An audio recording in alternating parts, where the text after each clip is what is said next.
Hello and welcome to the Voice of Intuition podcast.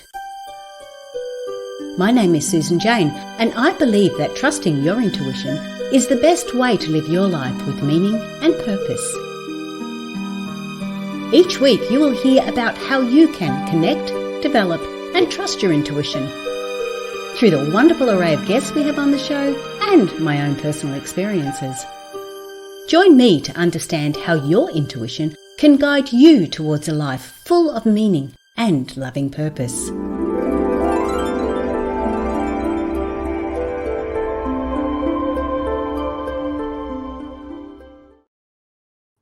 Hello and welcome to the Voice of Intuition podcast. My name is Susan Jane and I'm your host for the podcast. We have got an amazing story today and I'm so looking forward to getting into this one. Now, this one's going to really resonate with those who have got teenagers or had teenagers or surviving teenagehood, because this is all about a father's perspective on a daughter who had anxiety, who was going through all these sort of situations. So you're going to really love this. You're going to get so much out of it. There's lots of tidbits we're going to have. There's lots of information that's just going to naturally come forward. So it's one of those podcasts you may have to listen to a couple of times to really get all that information out of it, because there's lots of layers and lots of depth in this podcast today. We have got Peter Anthony. Now, Peter Anthony is a coach. He is actually a business coach. So when his 16-year-old daughter arrived on his doorstep ready to move in, he tried using his business coaching strategies to get through things. And obviously, there was a lot more needing or a lot more going on that we needed to look at. But I'm not going to tell you all the story. Obviously, that's why I have a guest. So I want to welcome onto the podcast, Peter Anthony. Hi, Peter. G'day, Susan, from Manly in Sydney. Great to be here. You are from Manly in Sydney? I'm from Manly. My dad says I was conceived in Manly. I was born in Manly Hospital. I went for a swim in Manly Beach this morning, and unfortunately, I still love it here. So I should get up more, I guess. Yeah. Well, I'm from the Gold Coast, Queensland. So we're both Australians on this podcast today, which is really interesting because I do have so many American guests. So it's nice to have a change. Cool. Yeah, cool. Nice hearing an Australian accent too. Yeah. First of all, I want to get an understanding so my listeners know who you are, what you are, how you got to where you are. What is this all about? Who is Peter Anthony? Well, I'm many things, I guess. For the context of this, I guess I am a business coach. I work in 12 different countries, and what I do is I help organizations use collaboration to get profitable sales growth. So I'm the corporate guy, and I have been for over 20 years working in the corporate space. And I don't like to admit it, but I was neglecting my emotional life and focusing on my professional life. And in 5 years ago now, 4.5, 5 years ago, I was a divorced dad. I was living alone in Manly, of course, and I got a call from my daughter, and I was going for a walk at about 9 o'clock at night along the ocean. She gave me a ring and she said, "Dad, can I come and live with you?" And I said, "Yeah, absolutely." I said, "When?" And she said, "Now." So the next morning, she arrived on my doorstep, and that's when my life turned upside down. Yes, I can imagine that. Definitely turning up, especially when you are used to being on your own for a while, and then you have that come in a situation where it just turns everything upside down. Yeah, absolutely. And what I didn't realize a couple of things. I didn't realize what a traumatized state my daughter was in, because I was relatively disconnected from her. She was living with her mum. And I didn't realize that. And I also didn't realize just how much emotionally disconnected I was from myself.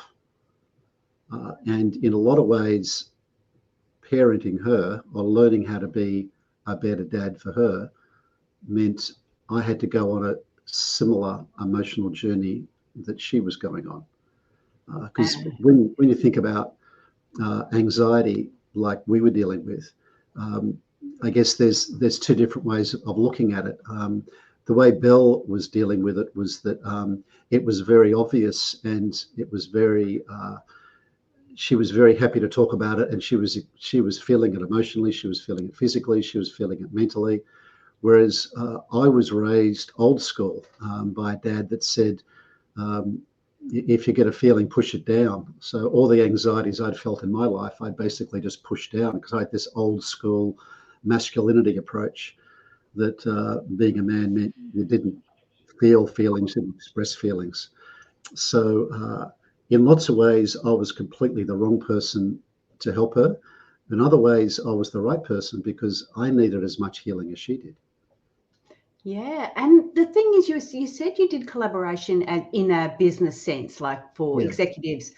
What actually does that mean? What does that entail? What that entails is helping businesses. This is quite ironic me saying this, knowing it back then, but not really knowing it.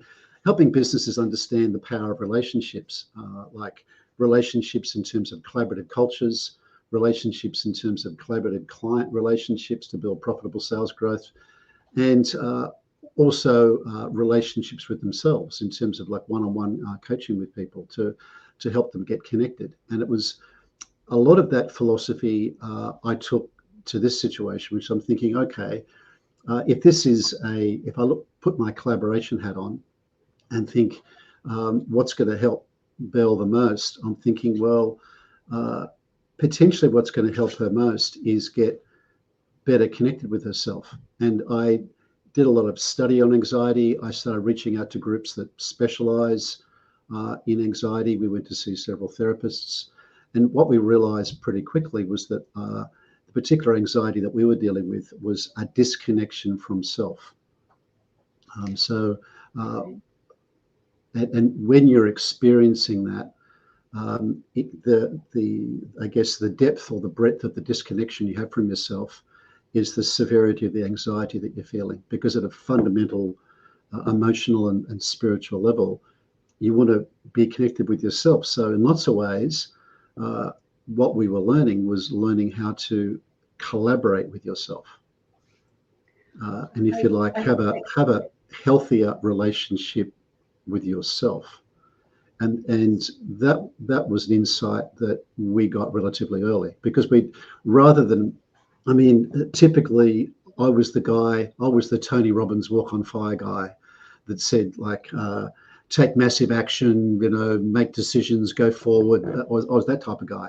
But in fact, what was required was the opposite. Rather than taking massive action and lots of decisions, it was rather staying very present and understanding where we are, like helping Belle understand where she was and understanding how she was feeling, and get her to collaborate better with herself. And in a strange way, the relationship she had with me, that, like, I guess collaborated with me, if you like, as her dad, or us building that relationship, was also helping her build a better relationship with herself and understand how to do that. Because it's easy to say, build a better relationship with yourself, but you think, well, how do I do that? I mean, practically, when you've got someone like my daughter, in that case, she wasn't going to school. She was smoking a packet of Marlboros a day. She wasn't getting out of bed till after midday. She was with an exceptionally toxic group of friends. Pretty much, she had a traumatizing experience in a relationship with a boy. Pretty much all the horrific things that happened to her in one step. So we had to work out where she was. Okay, here's where we are. And if we're going on a journey, let's work where we're going on the journey from, and who are we going on this journey? Like, who is she as an individual, and who am I in this relationship with her? Does that make sense, or is that getting a bit too deep, Susan? No, that makes sense. What I was going to say, which was like a bit of an aha moment for you, because I guess the reality is you were teaching all about, or you were consulting all about relationships and collaboration and things like that. And then all of a sudden, and keeping that separate from your personal life. And all of a sudden, that's just been thrown, like dumped straight into your lap, where Yeah, you yeah, don't have a choice but to collaborate, yeah. to create better relationships and go into it. So that must have been huge. It was huge, and I believe when you've got an issue in your life, the universe initially taps you on the shoulder, then it taps you across the face, then it keeps intervening harder and harder and harder until it forces you to learn the lessons that or it knows you need to learn. So this was I didn't realize it at the time, but it was a huge gift to Belle, and it was also a huge gift to me because we both went on a similar journey because I believe when you're looking at anxiety, we all experience it. We all experience anxiety. And what I believe is that we're all experiencing the same movie, if you like. We're just sitting in different seats. At a fundamental level, it's all the same. We just experience it a bit differently, depending upon what particular view or perspective we're taking in it. But it starts at that disconnection stage. Like we are not collaborating with ourselves, or we are, I like to say, we're disconnected from ourselves. And we're disconnected from ourselves primarily emotionally, because what Belle and I found was that emotion is both a thought and a feel. Sorry, anxiety is both a thought and a feeling, and you can't necessarily fix a feeling with a thought. You can't think your way out of a feeling. So you've got Okay, to be. can I just You've got to be. ask though, Yeah, Peter? sure, you go. Sorry, You go. I just want to jump in because you're going. I just love where you're going, but I just Yeah, want to clarify when you're saying a disconnect from yourself. yeah. Can you give us a little bit more on your perspective on that, and maybe an example so people have an understanding if they are actually disconnected from themselves? Yeah. Well, what I believe is that we're all a bit disconnected from ourselves, and the level of anxiety is the level of disconnection. Uh, uh, what I mean by disconnection is there's typically at least two versions of you walking around. There's a underlying real version of you, if you like, how you really feel, how you really think, what you really want, and that starts developing when you're quite young, when you first start realizing who you really are and what you really want in the world. And by young, I mean it could be like early teens or even younger, when you start working out who you are. That's the underlying you. And then often some type of trauma will happen when you're relatively young, and you'll disconnect from that person. And you'll invent or create or make an everyday person that you walk around in, like a version of you that faces the world with a different set of beliefs, a different set of thoughts, but still the same underlying emotions. And it can happen, in my case, it happened when I was relatively young, because that father that I talked about that told me, if you get a feeling, push it down, that masculine piece, he also believed in violence as a way of raising boys. And by violence, I mean like pretty regular violence from him on me. Now, I learned later that was his version of loving me, because he thought that was the way that you raised a son. But that disconnected me from myself, because that little boy that used to get really hurt that his dad was hitting him just disappeared, or got disconnected from the person that I then pretended to be, which was this strong, masculine guy that was pushing feelings down and going around the world and running businesses. I was that guy. And there was a big disconnect between the really thoughtful, emotional, soft, sensitive boy and the male that was what you'd call now a toxic male. There's a big Wow, disconnect that's a in my great case, explanation. and Absolutely. I didn't know that. Yeah. I had no idea. I had no idea that.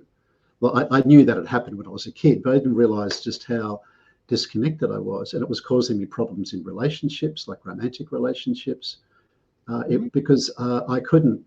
I remember, you'll love this, Susan. I remember a partner of mine when I was about 20. I really loved this girl, and we went out for about a year, and I thought, wow, I think she's really spectacular. And she broke up with me right?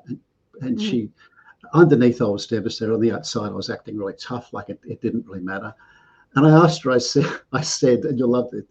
I said, why did you break up with me? And she said, Peter, she said, on the surface, she said, on the surface, there's a lot of surface, and beneath that surface, there's even more surface. She said, I just can't work out who you are. And she broke up with me. And that should have been a marker that should have been a marker, but I was a bit too emotionally naive and a bit too ambitious. Like my life then was all about ambition. It's all about going to uni, getting a big job, making money, being master of the universe, all those typical old school male things. So it just sort of, I just sort of brushed it off. I didn't realize that it was a message from the universe at that stage. And the experience I had with Belle made me think, because as I was attempting to help her, what I was really doing, I was helping heal her. I was also helping heal myself. Absolutely. You start to see that mirror reflection. You start to get that understanding of it, don't you? Yeah, and I think at a fundamental level, we're all the same. Yeah. At a universal level, we're all the same, and we all experience things the same way. Yeah. I mean, I used the movie example before. You can go and see a great movie, like you're watching your life, or you're watching a stage of someone's life in a movie, and everyone in that theatre is experiencing the same thing in the same way. But they take it on a different way, and they respond to it in a different way, and they react to it in a different way. Yeah, because they're looking for what they want under the guise of what or who they are, or who they believe they are. And part of the disconnection from self is disconnection from others, because you think, oh, well, I've got this uniquely painful experience that no one else is having. But in fact, we're all having uniquely painful experiences. We're all sharing fundamentally the same uniquely painful experience, right? So when you do collaborate, or you do connect, or you do honestly reveal yourself to somebody, you'll find that other people are feeling the same way. And this is particularly true with blokes. We aren't really good at sharing feelings with each other, right? We're not that good. I mean, women are a lot better at it than men. Let's put it that way. We're not very good at it. And since I've started doing that, the quality of my male relationships has just skyrocketed. And they've also changed, and some of my friends have obviously changed. But my level of relationships, it's because I talk about being vulnerable. I talk about being scared. I talk about being anxious. I talk about being afraid. And it's not something that a lot of guys have a lot of language around. And with that, you do make those connections, because they then feel comfortable in opening up and talking about different things. Yeah, they do. And if you think about them, just thinking about the movie example, and I said earlier about fundamentally anxiety is about being disconnected from yourself. You think, well, how do I get connected? And you think, well, you can do it in many different ways. You think, well, there's an inner you. There's a little person, if you like, that was called to an adventure when they were quite little, like a unique adventure for them, unique set of experiences and emotions and feelings and relationships. And it's about reconnecting with who that person is, and reconnecting with what your adventure is, and so that it's your adventure that you're living. And it was what Belle and I guess the second stage in this process was understanding that and attempting to connect with who that person was, who that little girl was for her, and who that little boy was for me. Yeah. Okay. So, so if we go back to Belle and the situation, so she's coming to your home, she's coming to you back into your life. I mean, she was always in your life, but right on your lap, literally. Yeah. And she was going through all her trauma and all her dramas and all her situations. So how, and I guess I'm asking now practical steps. How did you actually start to be able to talk to her? Like, did you sit down and talk to her? Did you demand it? How did it come about that you started this conversation?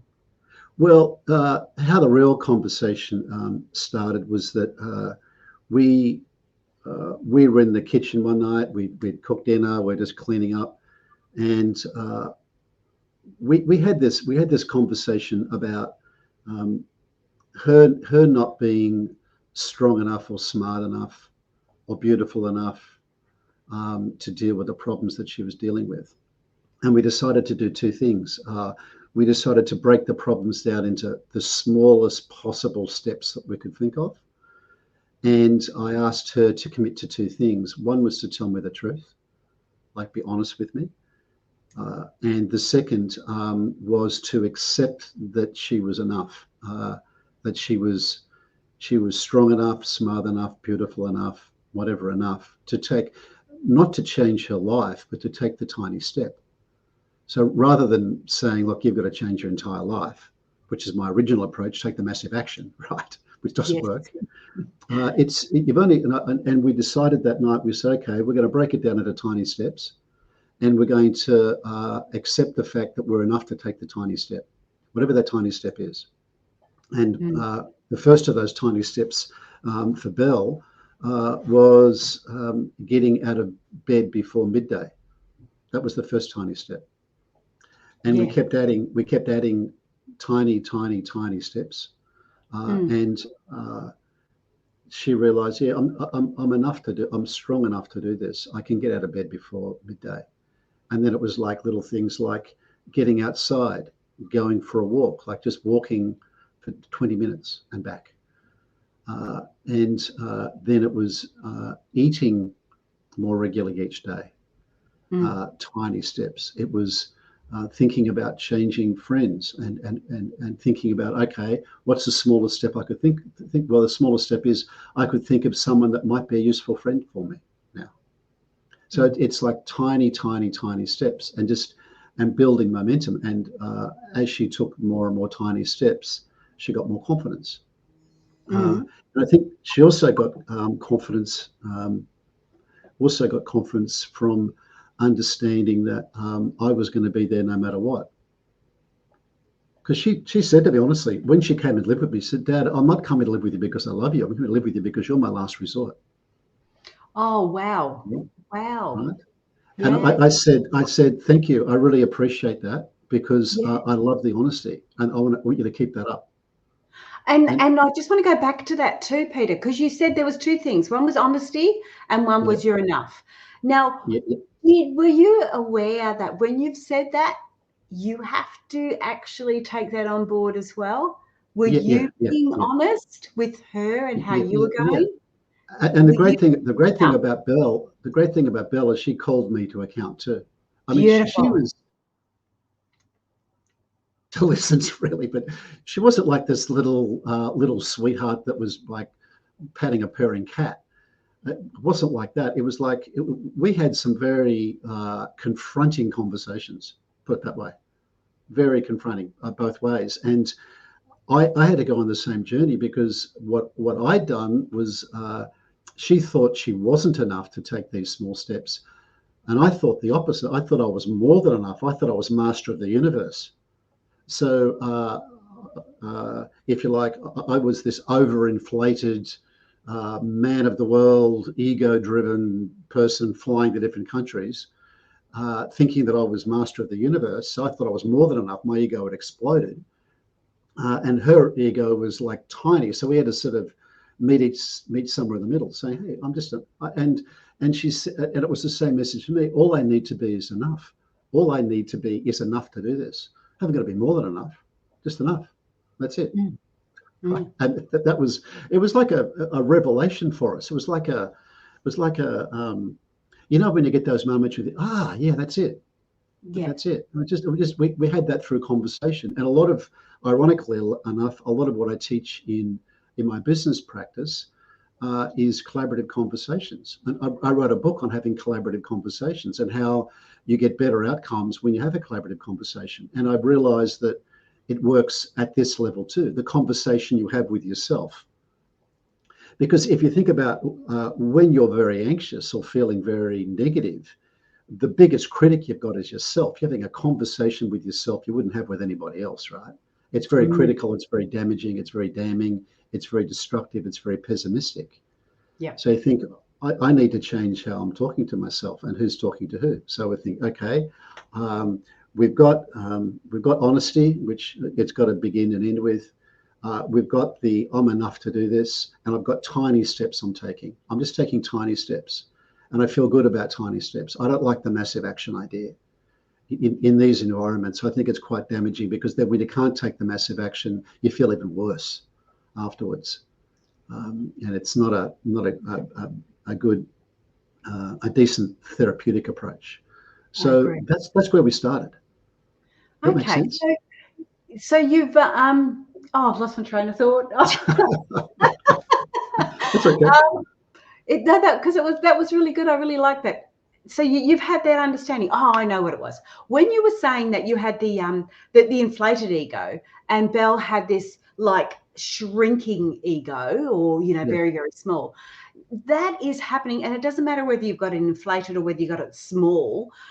That is happening in those sort of relationships, in father-daughter, mother-son, mother-daughter, all sorts of relationships. In that context, is that as a parent, we have lived through so much. So it's not necessarily always about our ego being so big, but our knowledge is so big. We've seen it. We've watched people do it. And we're trying to bring that and all that ego and everything else that goes with it down to their level. And they have this understanding that they do know everything, absolutely everything. And we've got to get that happy medium. That's what I really liked about it. You talked about it in the ego sense, but in every sense, we've got to find that happy medium between the parent and the child. We can't demand that we are right and they're wrong. Exactly. And I think it's important too to be vulnerable as a parent, and not have like a master-teacher relationship. And I like the way Brené Brown talks about vulnerability when she talks about courage, and she says you've got to have the courage to tell the story of who you are with your whole heart, and be vulnerable with particularly your teenage children. Because what I find is if you're willing to be vulnerable, it opens up the relationship, as opposed to being the master, the mother that knows everything, or the father that knows everything that's teaching this kid. I believe that creates a lot of distance between you. So I believe vulnerability is important, and I also believe it's important that quite often, if you're having what I've found, and in working with a lot of parents in this space, which I do now, and talk to a lot of parents with children suffering from anxiety, whether they're boys or girls, it's often the parents that need to learn the lesson too. There's often something in the parent's life that is causing the conflict too. It's not only about the kid. It's often there's something that the parent, there's some perspectives maybe us parents need to be thinking about as well. And it puts you in a better relationship with them. Absolutely. Yeah. And I mean, look, the reality is no one's 100% perfect. So we can learn so much from our children. We've got to be open-minded for it and be able to help them. Yeah. It's a message from the universe, Susan. I mean, what I believe is that every relationship in your life, every circumstance that happens to you, it's like Rumi talks about when he talks about them being like messages from beyond. You don't know where the message is coming from, but I can guarantee if something significant has happened or happening in your life and it's causing anxiety, it's a message that you might need to change the dialogue you have with yourself, change the way that you're talking to yourself, and work out who you're talking to when you're talking to yourself. Yes, I agree. Who are you? Who are you talking to? Who are you talking to? Yeah. And while I'm on that subject of who I am talking to, because I've got the little ticker tape going down the bottom, and I haven't actually mentioned, if you do want to connect with Peter Anthony, you can go to his website, which is peteranthonyconsulting.com. So Peter's easy to spell, Anthony's easy to spell, consulting is easy to spell if you know how to do google.com. So peteranthonyconsulting.com. Now, the other thing I wanted to say too is that you do have a book out now. It's called now. Hang on, let me say. It's called Collaboradabra. Collaboradabra, and it's the magic. It's called Collaboradabra. It rhymes with abracadabra because I was teaching collaboration. I still am. And I thought, well, there's a magic in this collaboration. Magic, abracadabra, collaboradabra. So I wrote the book in a series of airport lounges in different parts of the world. So is it more business orientated, or can we, as a parent, get a lot out of it? It's business orientated, but it's about collaborative conversations. So yeah, parents can get a ton out of it too. It's about how to have, and reflecting on the sorts of conversations I was having with Belle. It's completely relevant. It's not written from a parent's perspective. It's written from people that would like to have better, more effective conversations. And it improves romantic relationships. There's work by people like John Gottman on romantic relationships and conversations. It's about business relationships. It's about anywhere where you need to broaden and deepen the relationship. And I guess the assumption is that the quality of your relationships is the quality of your conversations, whether they're business relationships, whether they're friendships, whether they're sales relationships, parenting relationships, and even the relationship you have with yourself, and the conversations you have with yourself, which I believe are the most important ones to get right. Because like they do in the aircraft, when they say in case of emergency, the masks will come down, make sure you put yours on first before you give it to anybody else. You've got to get your own stuff sorted out first before you can really help anybody else. You've got to really know what you're doing and how you're feeling and how you did that.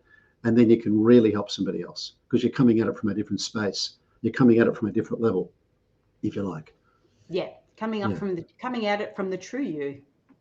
You're coming at it from the true you. Yeah, and you're also just working out. I mean, the other thing we learned was that one of the reasons I got disconnected from that little boy that used to get hurt, and the reason Belle got connected or disconnected from the little girl that got hurt, was that they feel really vulnerable. That little kid feels vulnerable.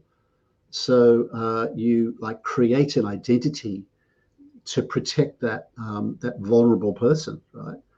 And but when you get hurt, as Belle got hurt, it's that little girl that got hurt, not the strong external fake exterior.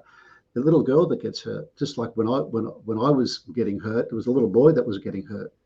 So it's a journey of understanding who that little girl or little boy is, and having a relationship with her or with him, saying, "I've got you. It's okay. It's okay. You're enough. It's okay. I've got you. I, the adult me, has got you, the little me. I'm going to look after you. I've got you, mate. Like I've got a photo of myself when I was little, and I regularly meditate to him and talk to him and said, mate, I've got you. It's okay. I've got you. I'm here for you. Just like the same message I was giving to Belle. Hey, I've got you. I'm here. No matter what you say, no matter what you do, how much you insult me, how much shit you give me, I've got you. I'm here, right? And part of her trusting the journey was trusting that I was going to be there with her. And one of the reasons she gave me so much shit, if I can say that, was she wanted to see whether she could trust the relationship. Absolutely, absolutely. And the other thing is, one of the things that I always did with mine, and I don't know where I got this from. I might have got it from Mum. I'm not sure. But one of the things that it came across really clearly was, you can love a child, you can love a teenager, you can love anyone. You don't have to love their behaviors. And that's that external aspect of them. So I know with my partner, I said to him, your kids are great. One of them was going through a lot of trouble with drugs and everything else. I said, but the core of them are lovely. The core of them are perfect. It's the behaviors that you need to just disconnect from. So you're not treating their behaviors, you're treating them properly. And I couldn't agree more. And it's also about helping. It's also about you accepting who they are. Like maybe they're not growing into the ideal child you want them to be. Maybe there's something else, right? That's not ideal for you.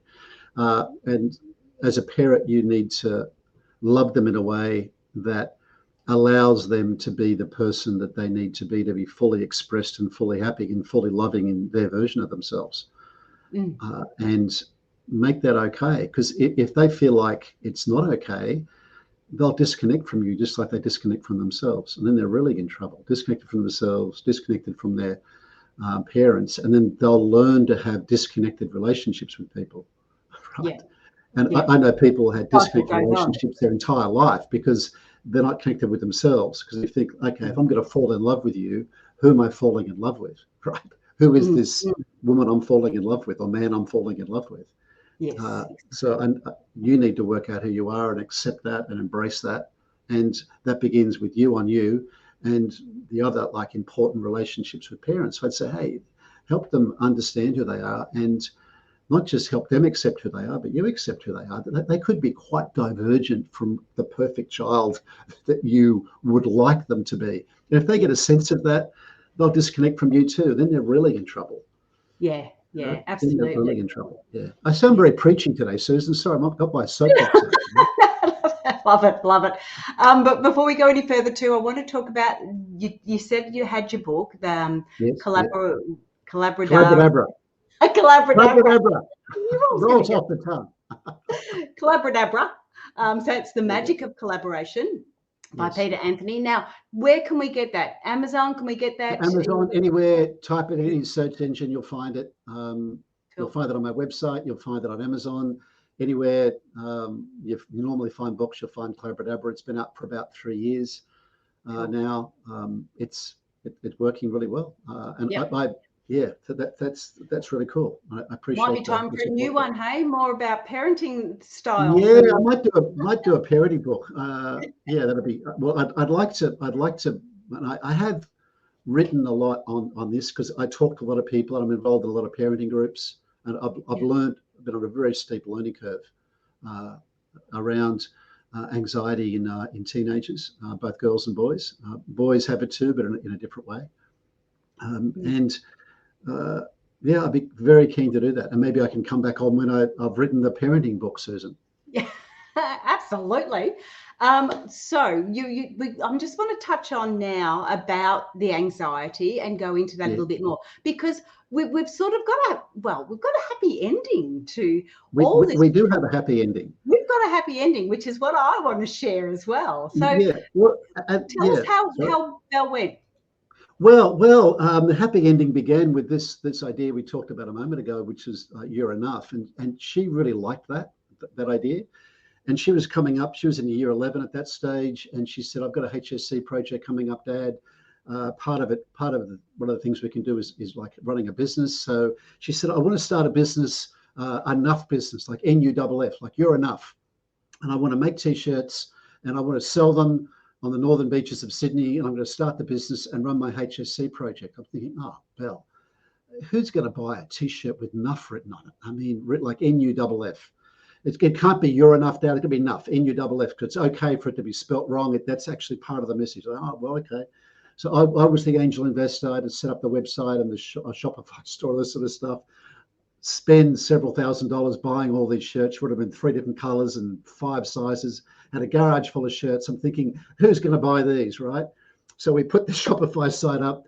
I put it on Facebook on the northern beaches, and suddenly, ding, ding, ding, ding, ding, ding, ding, ding, sold out, like in a couple of weeks. Then we had to pack them all. Then we had to deliver them all. And I said, "Okay, Belle," Simon. She said, "Dad, I want to keep this going. I want to spread the message to the world that you're enough to deal with the problems that you've got, and it's a great message." So she started that business, which is still going strong now. It's moved from the northern beaches of Sydney to now selling not just T-shirts, but hoodies and caps and beanies and candles, and just with Nuff written on Nuff. And Belle's idea is it starts the conversation that you're enough. Like it reminds you're enough, not more than enough or less than enough, just enough. And it's a great gift for somebody else to help them to remember that they're enough too. So now she's selling in Canada and the US and the UK, all through the same website. If you want to see a picture of her, she's the star of the show. And you can just type in yourunuff.com, Youranuff, yourunuff.com. You'll see Belle, you'll see all the products. And if you think it's a message that resonates with you, or someone that you know that might need reminding they're enough, log on, check it out. I'd love it if you could support her by supporting the business. That would be really cool. Cool. And I've looked at it. I've jumped on the website, so I had a look at Belle, and I gave her away, but she didn't work back.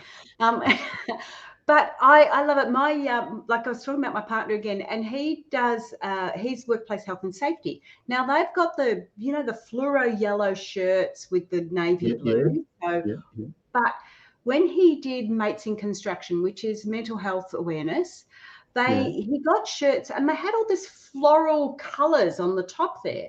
Not flower colours, but more, more masculine, but really bright colours at the top. And I'd said to him when he wore it, and I said, well, what's this shirt? Like, that's a different shirt.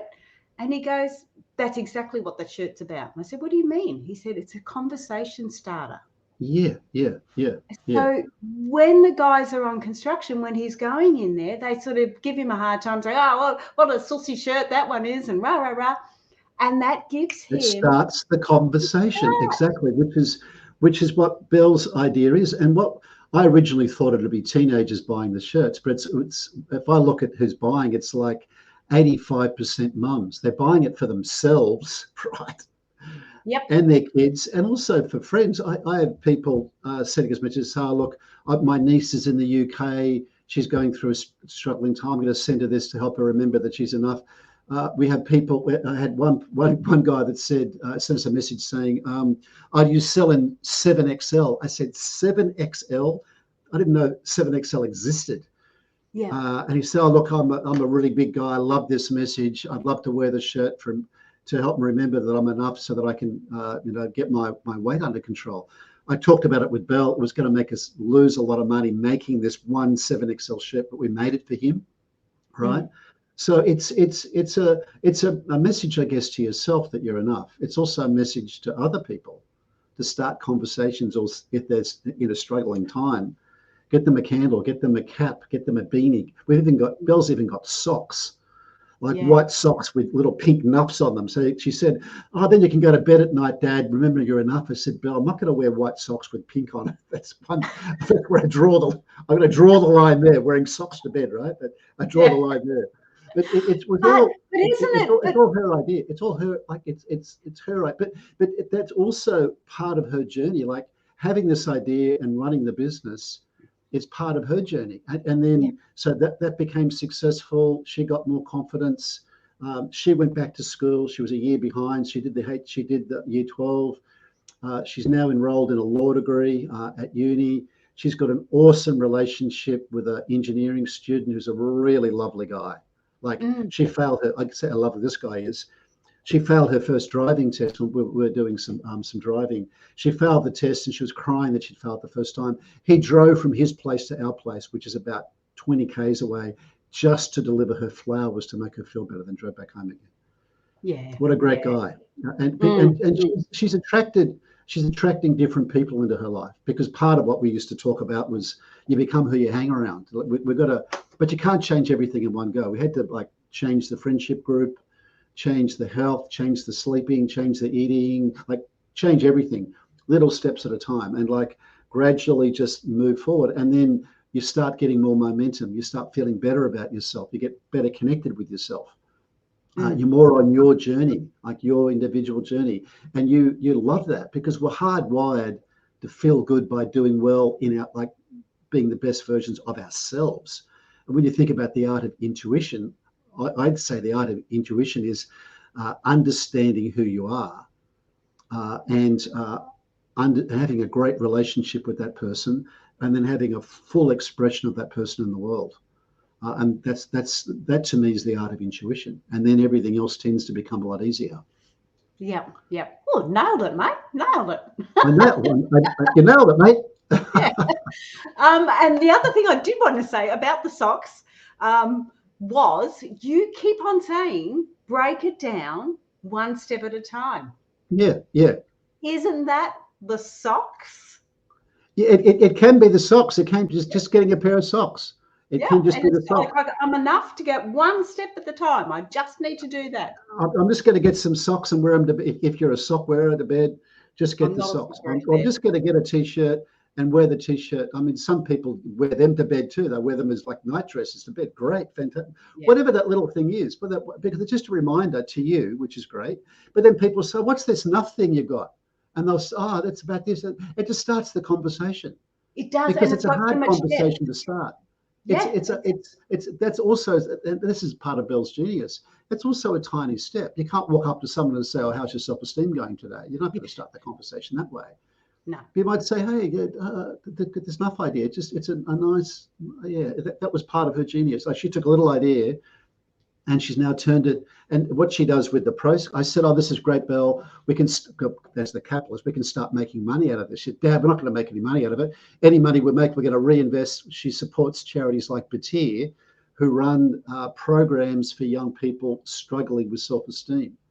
Yeah. Right. So it's all being reinvested into that conversation. Yeah. You know, and it gets back to the collaboration piece, which is like where my secret sauce is, that those collaborative relationships. She's just taken it into a different space, if you like. Yeah. Collaborating with her peers, if you like, because a lot of those kids won't have that conversation. No, you know, because they're 80% of their time they're spent on short form video like TikTok and YouTube Shorts. They get their dopamine hits. They're not thinking like that. They're bulletproof, which is really dangerous. Yeah. It's dangerous not being vulnerable. Being vulnerable is really useful, because then you're open to learning and open to developing. But you're going to be vulnerable with the right people and have those solid parents or friends around you that can help you in that space. Yeah, and that's what Youranuff's about. Yeah. Okay, I have to stop you there because we're running out of time. And I was going to say, have you got any more last questions? Any more last? Have I got your last questions? I think you've just given us all the words of wisdom. I'm not sure I've given you all the wisdom. I genuinely hope I've just asked you to think about this in a different way. And I'd be asking for help in two ways. One is, check out the website, see if there's something there you might like for yourself or someone you know, or if you've got some ideas on how Belle and I can help this conversation go further, like if you're part of a Lions Club group or an association or a group that we could connect to help spread the message or learn more about the message, shoot me a message. You've got my email there. You've got my contact details. I'd love to hear from you, because we're just part of one big community, wanting to help people live healthier, better lives by feeling better about themselves and realizing that they're enough to deal with what life dishes up. Thank you so much. And I do have to say, that's the end. But don't go away, okay? Stay there. I'm going to do my bit, and then we're out. Cool. Thanks, Peter. Pleasure. Hey, guys, that was amazing. You really do need to jump onto the website.